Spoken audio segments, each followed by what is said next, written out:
Good evening to all of you. चलिए session की शुरुआत करते हैं। तो आज हम देखेंगे प्रमेय 10.2। आपका चैप्टर 10 चल रहा है सर्कल वृत्त। तो इस सेशन में हम प्रमेय जो आपका 10.2 है, प्रमेय 10.1 हमने डिस्कस कर लिया है कि प्रमेय 10.1 आपका क्या था। तो प्रमेय 10.1 में आपको ये बताया गया था कि अगर स्पर्श बिंदु से जो त्रिज्या पास करेगी, स्पर्श बिंदु से जो त्रिज्या पास करेगी, त्रिज्या और स्पर्श रेखा के बीच में कितना एंगल बनता है, 90 डिग्री बनता है। तो ये हमने सेशन में देख लिया था।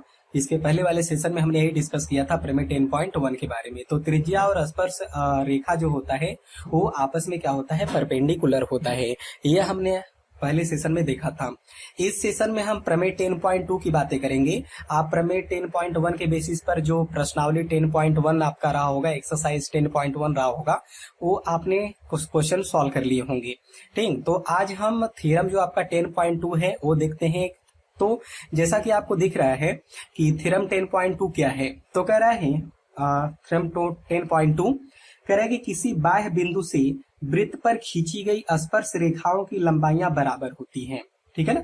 तो देखिए ध्यान से, अगर आपके पास एक वृत्त है, ठीक, जैसे एक हमने यहाँ पे वृत्त बनाया, ठीक, इसकी केंद्र क्या है, O है, और एक बाहर हमारे पास एक बिंदु क्या है, P है। एक बिंदु क्या है, P है। तो कह रहा है कि अगर आपके पास कोई वृत्त है, वृत्त के बाहर कोई बिंदु है, बाह्य बिंदु अगर कोई P है, तो इस बिंदु से स्पर्श रेखा बताइए इस वृत्त पर कितनी खींची जा सकती है। तो बताइए, अगर आपके पास बाहर एक बिंदु है और यहाँ पर एक सर्कल है, एक वृत्त है, तो मैक्सिमम हम कितनी खींच सकते हैं, 2 खींच सकते हैं। तो अब आपको दिखना है ध्यान से कि किसी वृत्त, कोई वृत्त अगर आपका है, तो बाह्य बिंदु P से कोई बाहर अगर बिंदु है, तो उस बिंदु से हम कितनी स्पर्श रेखाएं ड्रॉ कर सकते हैं ऑन द सर्कल। तो 2 हम स्पर्श रेखा ड्रॉ कर सकते हैं, टेंजेंट ड्रॉ कर सकते हैं। ठीक है। तो आपसे कह रहा है कि अगर बाहर बिंदु से आपने स्पर्श रेखा खींचा, तो आप सिद्ध कीजिए कि इस स्पर्श रेखाओं की लंबाई क्या होती है, बराबर होती है। मतलब आपको सिद्ध करना है कि PQ की जो लंबाई हो PR के क्या है, बराबर है। ठीक है ना। यही आपको इक्वेट करना है, यही आपको प्रूव करना है कि PQ इक्वल टू PR। तो देखिए ध्यान से, थ्योरम आपके पास 10.2 है। तो सबसे पहले हम क्वेश्चन में क्या लिखते हैं, दिया है। ठीक है ना। तो बताइए दिया है में आप क्या लिखेंगे। ठीक, तो दिया है में देखिए आप क्या लिखेंगे कि एक वृत्त है, ठीक, एक वृत्त और बाहर एक बिंदु P है। ठीक, ये तो गिवन है क्वेश्चन में। ठीक है ना। एक वृत्त है और बाहर एक बिंदु है और उस बिंदु से खींची गई स्पर्श रेखाएं हैं। इतनी चीजें गिवन है। तो ये आप टोटल लिख लेंगे। क्या लिखेंगे, एक वृत्त है, वृत्त के बाहर एक बिंदु है, उस बिंदु से वृत्त पर स्पर्श रेखा खींची गई है। ठीक है, ये आपको दिया गया है, तो दिया में है आप लिख लीजिएगा। अच्छा, उसके बाद आपको सिद्ध क्या करना है, तो आगे आप लिखेंगे सिद्ध करना है। ठीक, सिद्ध करना है। तो सिद्ध करना है, तो बताइए सिद्ध आपको क्या करना है। सिद्ध आपको ये करना है, फिगर से अगर हम देखें तो सिद्ध आपको करना है कि PQ बराबर क्या होगा, PR होगा। यही आपको सिद्ध करना है, PQ बराबर PR। ठीक है ना। अच्छा, दिया है में आप क्या लिखेंगे, आपको जैसा कि बताया गया, दिया है में आप लिखेंगे एक वृत्त है जिसका केंद्र O है, ठीक, और बाहर एक बिंदु P है। ठीक, P से स्पर्श रेखाएं खींची गई, PQ और PR। ठीक है ना। और आपको सिद्ध क्या करना है, PQ बराबर PR। अब आगे चलते हैं, टू प्रूव। ठीक है ना।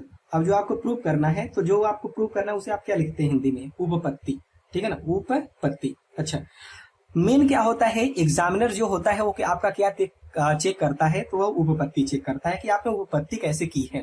ठीक है ना। तो आपको सिद्ध करना है PQ बराबर PR। तो देखिए ध्यान से, अगर आपको PQ बराबर PR प्रूव करना है, तो आपको ध्यान से देखना है, यहाँ पर हम कुछ टर्म्स बातें करेंगे, ठीक, जिसका नाम है सर्वांगसम। जिसका नाम क्या है, सर्वांगसम। ठीक, तो सर्वांगसम आपको त्रिभुज वाले चैप्टर में मिल जाएगा, ट्रायंगल जब हम पढ़ाएंगे। ठीक, तो समरूपा और सर्वांगसम हम वहां पे डिस्कस करेंगे। तो यहाँ पर सर्वांगसम की हमको जरूरत पड़ेगी। तो सर्वांगसम क्या है वो देख लेते हैं। तो सर्वांगसम का मतलब ये होता है, सर्वांगसम का मतलब होता है कि अगर आपके पास 2 अगर ट्रायंगल है, ठीक, और यहाँ पर भी कोई ट्रायंगल है, अगर दोनों ट्रायंगल एक ही शेप और साइज के होते हैं, कहने का मतलब है एक ही शेप साइज होने का मतलब है कि दोनों ट्रायंगल सेम हैं। ठीक, जैसे अगर ये मान लीजिए 3 सेंटीमीटर 3 सेंटीमीटर, अगर 3 सेंटीमीटर का समबाहु त्रिभुज है, तो यहाँ पर भी अगर 3 सेंटीमीटर का एक दूसरा समबाहु त्रिभुज हो, अगर इसको नाम दे दे ABC और इसको नाम दे दे PQR। ठीक, तो अगर 2 त्रिभुज आपस में हूबहू एक ही होते हैं, सेम ही होते हैं, तो हम कहेंगे दोनों त्रिभुज आपस में क्या होते हैं, सर्वांगसम होते हैं। अच्छा, यहाँ पे त्रिभुज ABC है, यहाँ पे त्रिभुज PQR है, तो यहाँ पे हम लिखते हैं कि त्रिभुज ABC ठीक है ना, सर्वांगसम होता है यहाँ पर त्रिभुज पी क्यू आर के, त्रिभुज पी क्यू आर के। तो हम इसको प्रूव करने के लिए सर्वांगसम का हेल्प लेंगे, इसलिए आपको हम सर्वांगसम का कंसेप्ट समझा रहे हैं कि सर्वांगसम बेसिकली है क्या। तो सर्वांगसम आपको समझ में आ गया कि सर्वांगसम क्या है। ठीक, सर्वांगसम को इंग्लिश में कंग्रुएंट भी कहते हैं। ठीक, तो दो ट्रायंगल या दो फिगर आपस में कंग्रुएंट या सर्वांगसम तब होते हैं जब दोनों फिगर क्या हो, सेम हो, दोनों फिगर हुबहू हो। जैसे आप है, ठीक, आप ही के शेप और साइज का, ठीक, आप ही के सिमिलर शेप और साइज का अगर कोई दूसरा अगर हो तो हम कहेंगे आप दोनों आपस में क्या है, सर्वांगसम है। आई होप आपको यहां तक क्लियर हो गया होगा कि सर्वांगसम क्या है। ठीक है, तो अब देखिए सर्वांगसम, तो अगर दो त्रिभुज को अगर आपस में हमको सर्वांगसम प्रूव करना है, दो त्रिभुज को आपस में सर्वांगसम प्रूव करना है तो क्या क्या कंसेप्ट होता है सर्वांगसम प्रूव करने के लिए। ठीक, तो देखिए ध्यान से, सर्वांगसम प्रूव करने के लिए यहाँ पर पहला होता है ट्रिपल एस। पहला क्या होता है, ट्रिपल एस। अच्छा, पहला क्या होता है, ट्रिपल एस। दूसरा होता है यहाँ पर एस ए एस। ठीक, और तीसरा होता है यहाँ पर ए एस ए। अच्छा, चौथा यहाँ पर होता है आर एच एस। अब देखिए इन चारों का मीनिंग क्या है। इन चारों का यहाँ पर मीनिंग आपको ध्यान समझना है। ट्रिपल एस, ट्रिपल एस का मतलब यहाँ पर ये है, ट्रिपल एस का मतलब है साइड साइड साइड। तो आप हिंदी में क्या लिखेंगे, हिंदी में आप देखेंगे लिखा रहेगा भुजा भुजा और भुजा। ठीक, भुजा भुजा सर्वांग समता से। ठीक, तो अगर किन्हीं दो त्रिभुज में तीन भुजाएं, ठीक, तीनों संगत भुजाएं आपस में बराबर हो जाती हैं अगर किसी दो त्रिभुज में। ठीक, क्योंकि दो ही त्रिभुज को आप सर्वांगसम दिखा सकते हैं। ठीक है, दो ही त्रिभुज होने चाहिए ना सर्वांगसम दिखाने के लिए। ठीक, तो दो त्रिभुज अगर आपके पास है, दोनों त्रिभुज में अगर तीनों भुजाएं, तीनों संगत भुजाएं अगर आपस में बराबर हैं तो हम कहेंगे वो त्रिभुज हमारा क्या है, सर्वांगसम है आपस में। अच्छा, या तो ट्रिपल एस हो, मतलब तीनों भुजाएं या तो आपस संगत में आपस में बराबर हो। ठीक है ना। अच्छा, अब यहाँ पे है यस ए यस। यस का मतलब साइड, ए का मतलब एंगल, एंगल मीन्स होता है कोण, और यस का मतलब साइड, मतलब भुजा कोण भुजा सर्वांग समता से। ठीक, तो भुजा कोण भुजा सर्वांग समता का मतलब क्या हुआ कि दो भुजाएं बराबर हो और एक कोण अगर दो त्रिभुज में बराबर हो तो हम कहेंगे दोनों त्रिभुज आपस में क्या है, सर्वांगसम है। अच्छा, अगला क्या है, ए एस ए। तो ये भी आपको समझ में आ गया होगा। A S A, A S A का मतलब क्या हो गया, एंगल साइड एंगल। तो एंगल साइड एंगल का मतलब क्या है, कोण भुजा कोण। तो कोण भुजा कोण सर्वांग समता से। ठीक, अच्छा, यहाँ पे आर एच एस है। तो देखिए आर का मतलब क्या है, आर का मतलब है आर राइट एंगल ट्रायंगल। तो राइट एंगल ट्रायंगल कितना होता है, 90 डिग्री। अच्छा, एच का मतलब है हाइपोटेनस। ठीक, हाइपोटेनस, और यहाँ पे एक साइड का मतलब है, ठीक, साइड साइड मतलब यहाँ पे भुजा हो गया। ठीक, तो अब यहाँ पर देखिए ध्यान से, हाइपोटेनस भी तो आपका भुजा ही होता है, मतलब अब यहाँ पे बनेगा, ठीक, भुजा भुजा और यहाँ पर एक एंगल। तो देखिए यहाँ पर कितने साइड, अगर हाइपोटेनस भी एक तो साइड ही होगा। ठीक, बस हमने यहाँ पे लिखा है आर एच एस। तो अगर हमारे पास समकोण त्रिभुज होता है तो समकोण त्रिभुज में हम लिखते हैं आर एच एस सर्वांग समता से। ठीक है ना, आर एच एस सर्वांग समता से मतलब क्या है, ठीक, कि समकोण समकोण कर्ण भुजा सर्वांग समता से। ठीक है ना, ये मतलब होता है इसका। तो अब यहाँ पर हमको किन्हीं दो त्रिभुज को अगर आपस में सर्वांगसम दिखाना है तो चार कंसेप्ट होते हैं। वैसे बेसिकली तीन ही कंसेप्ट होते हैं, जो चौथा आरएचएस से है। ठीक है, अब देखिए यहाँ पे दो भुजाएं एक कोण। तो बताइए दो भुजाएं एक कोण कहाँ पे है, तो यस यस और ये। ठीक, तो ये तो किसके लिए है कि अगर समकोण त्रिभुज आ गया तब आपको आरएचएस डिफाइन करना पड़ता है, जैसा कि बुक में रिपोर्टेड होता है। ठीक है ना। तो अब यहाँ पे हमको पता चला कि आर एच एस किसके लिए लगता है, यह राइट एंगल ट्रायंगल के लिए लगता है, अगर 90 डिग्री कहीं पर बन गया तब। तो अगर दो त्रिभुज चार कंसेप्ट से क्या होते हैं, आपस में सर्वांगसम प्रूफ हो जाते हैं। मतलब हमको अगर किन्हीं दो त्रिभुजों को आपस में सर्वांगसम अगर दिखाना है तो दो त्रिभुजों को आपस में सर्वांगसम दिखाने के लिए हम इन चारों कंसेप्ट में से किसी एक कंसेप्ट का यूज करेंगे। ठीक, आई होप आपको क्लियर हो गया होगा कि सर्वांगसम दिखाने के लिए हमको क्या करना पड़ता है। अब देखिए ध्यान से, अब सर्वांगसम दिखाने के लिए आपको समझ में आ गया क्या करना पड़ता है।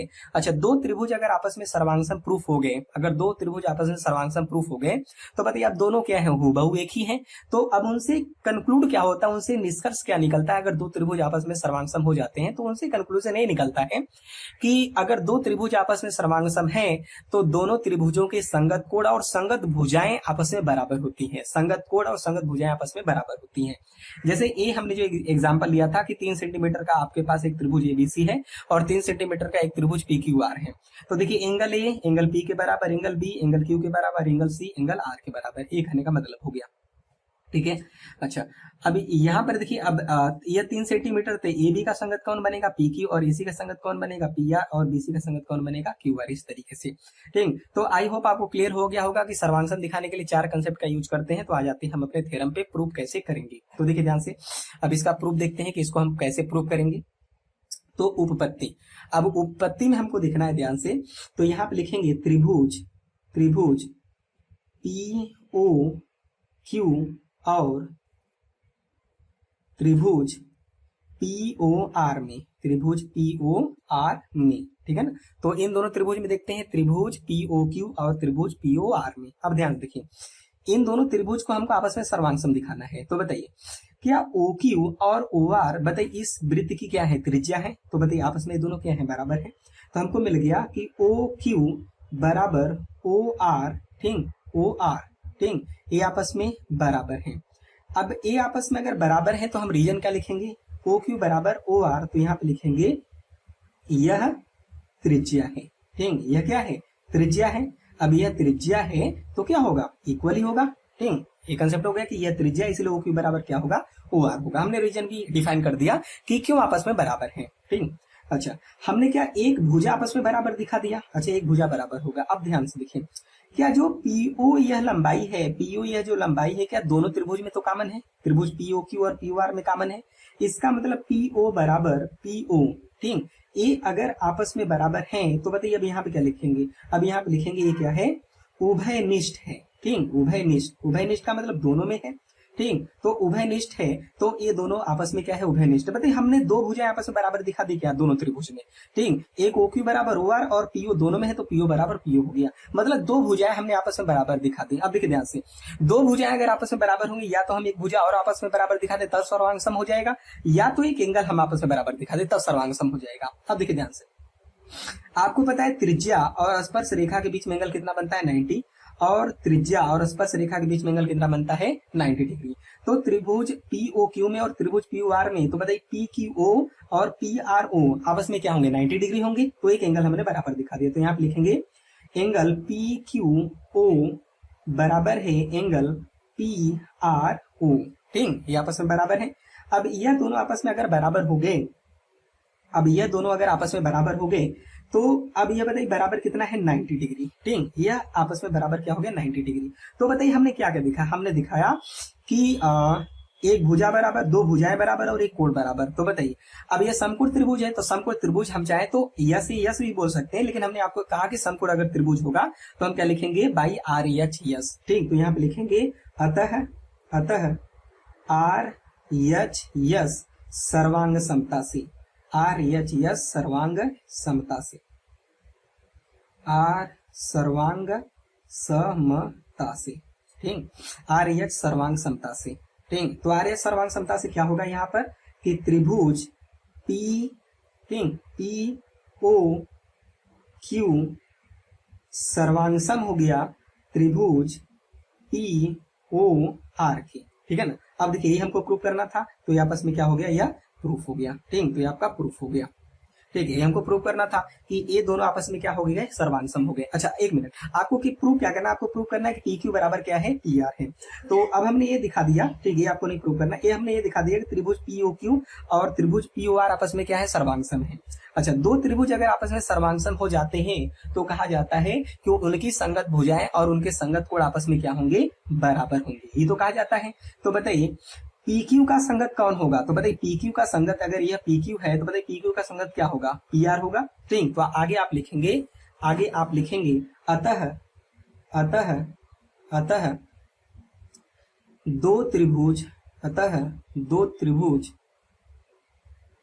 सर्वांगसम, दो त्रिभुज सर्वांगसम, सर्वांगसम हो तो उनके, उनके, उनके संगत कोण, संगत कोण एवं, एवं संगत, एवं संगत भुजाएं, संगत भुजाएं आपस में बराबर होती हैं, आपस में बराबर होती हैं, आपस में क्या लिखेंगे, बराबर होती हैं। तो ये आपस में क्या हो गई, बराबर होती है। ठीक है, ये हमने दिखा दिया। तो ये बात हम तभी कर सकते हैं जब दो त्रिभुज आपस में सर्वांगसम होंगे। अच्छा, जब ये सर्वांगसम हो गए तो बताइए फिगर आपके पास क्या था, यही था, यह ओ था, ठीक है, यह ओ था, और यहाँ पर यह क्यू था, और यहाँ पर ये क्या था आपका आर था। ठीक है, यहाँ से ऐसे पास हुआ था, ठीक है, और यह पॉइंट यहाँ पर आपका यह पॉइंट, ठीक है, ऐसे ड्रॉ, यहाँ पे पॉइंट पी हो गया। अच्छा, पी को से मिला, यहाँ पे 90 डिग्री बना था, यहाँ पे 90 डिग्री। तो बताइए पी क्यू बराबर क्या हो जाएगा, पी आर। तो आगे लिखेंगे अतः पी क्यू बराबर पी आर। तो पी क्यू बराबर क्या हो गया, पी आर हो गया। तो बताइए पी क्यू बराबर पी आर हो गया तो आपका प्रूफ हो गया। यही तो आपको प्रूफ करना था कि पी क्यू बराबर क्या होगा, पी आर होगा। ठीक, तो पी क्यू बराबर आपको पी आर मिल गया, ये आपको प्रूफ हो गया, यहाँ तक आपका काम हो गया। ठीक, आपको जो प्रूफ करना था आपको मिल गया। अच्छा, अब देखिए ध्यान से, अब यहाँ पर संगत कोण और संगत भुजाएं आपस में बराबर होती है, निष्कर्ष निकलता है। इसका मतलब यह 90 है तो यह 90 है, तो पहले से ही गिवन था।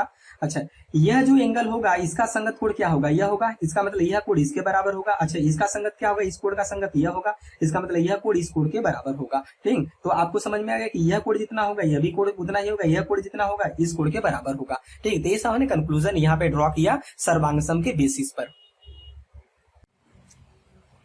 अब ये एक्सरसाइज 10.2 पर आ जाते हैं। तो प्रश्न संख्या 1 से 1, 2, 3 में सही विकल्प चुनिए एवं उचित कारण दीजिए। ठीक, तो 1, 2, 3 में ऑब्जेक्टिव क्वेश्चन है, आपको ऑप्शन का चुनाव करना है। तो चलिए ऑप्शन सेलेक्ट करते हैं कि कौन सा ऑप्शन करेक्ट होगा। तो क्वेश्चन नंबर 1 देखते हैं। तो बुक अपने पास रखें, आप एक्सरसाइज 10.2 ओपन कर ले। तो क्वेश्चन नंबर 1 है, एक बिंदु क्यू से एक वृत्त पर स्पर्श रेखा की लंबाई 24 सेंटीमीटर तथा क्यू की केंद्र से दूरी 25 सेंटीमीटर है, तो वृत्त की त्रिज्या है। ठीक है ना, तो कह रहा है कि आपके पास एक वृत्त है इस तरीके से, यहाँ पर कोई बिंदु क्यू है। ठीक, यह बिंदु क्यू हो गया। अच्छा, बिंदु क्यू से स्पर्श रेखा खींची गई है। ठीक, यह स्पर्श रेखा खींची गई। अब जो स्पर्श रेखा खींची गई, स्पर्श रेखा की लंबाई 24 सेंटीमीटर, तो ये कितना है आपका 24 सेंटीमीटर। ठीक, 24 सेंटीमीटर उस रहा है, तथा क्यू की केंद्र से दूरी 25 सेंटीमीटर। तो जो आपका बिंदु क्यू है, अगर यहाँ पर केंद्र ओ है, ठीक, तो केंद्र ओ से क्यू की केंद्र ओ से भी दूरी कितनी है, 25 सेंटीमीटर है। तो कह रहा है वृत्त की त्रिज्या, तो ये आपको रेडियस बतानी है। अब ध्यान देखिए, अगर आपको रेडियस बतानी है, ठीक, तो अब बताइए कितना होगा, 90 डिग्री, यह कितना होगा 90 डिग्री। अगर ये 90 डिग्री हो गया तो बताइए क्या है, आपका समकोण त्रिभुज है। ठीक, ये समकोण त्रिभुज है यहाँ पर। तो यहाँ पर 90 डिग्री होता है क्योंकि आपको पता है स्पर्श रेखा और त्रिज्या आपस में कितना एंगल बनाते हैं, 90 डिग्री, हमने प्रमेय 10.1 में देखा था। तो अब यहाँ पर 90 डिग्री बनेगा, तो बताइए आगे क्या लिखेंगे, पाइथागोरस के प्रमेय से। तो बताइए पाइथागोरस के प्रमेय से लिखेंगे, तो बताइए 90 डिग्री के सामने क्या हो गया आपका 25, तो कर्ण हो गया, तो कर्ण का स्क्वायर 25 स्क्वायर बराबर 25 स्क्वायर बराबर लंब स्क्वायर प्लस आधार स्क्वायर, तो आर स्क्वायर प्लस में कितना होगा 24 स्क्वायर। ठीक, तो देखिए इसको आप सॉल्व करेंगे तो आपका आर का जो वैल्यू मिलेगा, आर का वैल्यू आपको 7 सेंटीमीटर मिलेगा। तो आपका आंसर कितना हो गया 7 सेंटीमीटर। आप इसको सॉल्व कर लीजिएगा, सही छोटा मोटा कैलकुलेशन है, इतना तो आप कर ही सकते हैं।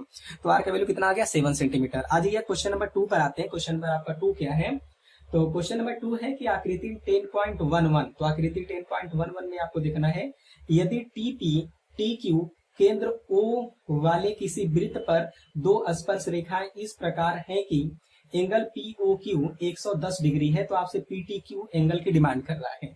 तो कह रहा है कि एंगल POQ 110 डिग्री है। तो आप फिगर में देखें, तो फिगर में आपका 10.11 फिगर है, तो एंगल POQ कितना है आपके पास 110 डिग्री। आपसे PTQ पूछ रहा है कि PTQ एंगल PTQ कितना होगा। तो देखिए कुछ इस तरीके से फिगर बना हुआ है, ये आपके पास सर्कल हो गया इस तरीके से। अच्छा, यहाँ पर एक पॉइंट P है और यहाँ पर एक पॉइंट आपका क्या है Q है, ठीक, और यहाँ पर इसका क्या है, अच्छा एक मिनट इधर बना लेते हैं। तो देखिए ये आपका इस तरीके से सर्कल हो गया, ये सर्कल है, यहाँ पर पॉइंट P है और यहाँ पर आपका पॉइंट Q है और यहाँ पर सेंटर O है, ठीक, O को इससे मिला गया है और यहाँ पर इस तरीके से, ठीक, यह आपका पॉइंट T है। तो आपको एंगल PTQ बताना है, एंगल PTQ इक्वल टू कितना क्वेश्चन मार्क है आपको बताना है। अच्छा, ये कितना दे रखा है आपको 110 डिग्री दे रखा है, 110 डिग्री दे रखा है। अब ध्यान देखिए, अब इस क्वेश्चन को सॉल्व करना है, क्वेश्चन नंबर 2 आपका है, इस क्वेश्चन को सॉल्व करना है। तो आपको तो पता है कि यह एक बाहर एक बिंदु हो गया, बाह्य बिंदु से बताइए यह टीपी और टी क्यू क्या है, स्पर्श रेखा की लंबाई है। अच्छा, टी को केंद्र ओ से अगर मिला दें, टी को अगर केंद्र ओ से मिला दें तो बताइए यह रेडियस है और यह त्रिज्या है और यह स्पर्श रेखा है, तो यहाँ पे कितना बनता है 90 डिग्री और यहाँ पे कितना बनता है बनेगा, यहाँ भी आपका बनेगा 90 डिग्री। अच्छा, आपको पता है कि यह दोनों त्रिभुज आपस में क्या होते हैं, सर्वांगसम होते हैं। ये तो आपको पता है ये दोनों त्रिभुज आपस में सर्वांगसम होते हैं। तो दो फिगर आपस में सर्वांगसम होंगे तो बताइए उनके संगत कोण आपस में क्या होंगे, बराबर। तो बताइए अगर यह 110 टोटल है, 110 डिग्री अगर यह टोटल है, 110 डिग्री यह टोटल है, तो बताइए यह कितना एंगल होगा, तो ये बताइए 55 होगा। ठीक, यह कितना होगा बताइए 55 होगा, क्योंकि दोनों त्रिभुज सर्वांगसम होते हैं तो यह एंगल इस एंगल के बराबर होगा। तो 110 का अगर आधा आधा करेंगे तो 55 इसको मिलेगा, 55 इसको मिलेगा। अच्छा, यह कितना हो गया आपका 90 हो गया। तो आप अगर यह एंगल पता कर लें तो आपसे पीटी क्यू टोटल पूछा है तो इस एंगल का डबल कर देंगे तो आपको पीटी क्यू पता होगा। तो देखिए यहाँ पे अब यहाँ पर ये 55 हो गया, ये कितना होगा 90 हो गया। तो बताइए 90 और 55 कितना हो गया, तो 90 और 50 ऐड करेंगे तो आपको कितना हो 140 और 140 में 5 ऐड करें 145। तो 90 और 55 आपका कितना हो गया 145 हो गया। अच्छा, 145 और जबकि आपको पता है त्रिभुज के तीनों कोणों का योग कितना होता है 180 डिग्री। तो ये त्रिभुज आपका हो गया, इस त्रिभुज में तीनों कोणों का योग 180 डिग्री। तो बताइए 180 डिग्री आपको एंगल यह पता करना है। ठीक है, एंगल यह अगर पता करना है तो अब देखिए यहाँ इन दोनों का सम कितना हो गया 145। तो बताइए 180 बनाने के लिए इसको कितना होना पड़ेगा, तो 145 में अगर आप 35 ऐड कर देते बताइए एंगल कितना हो जाएगा 35।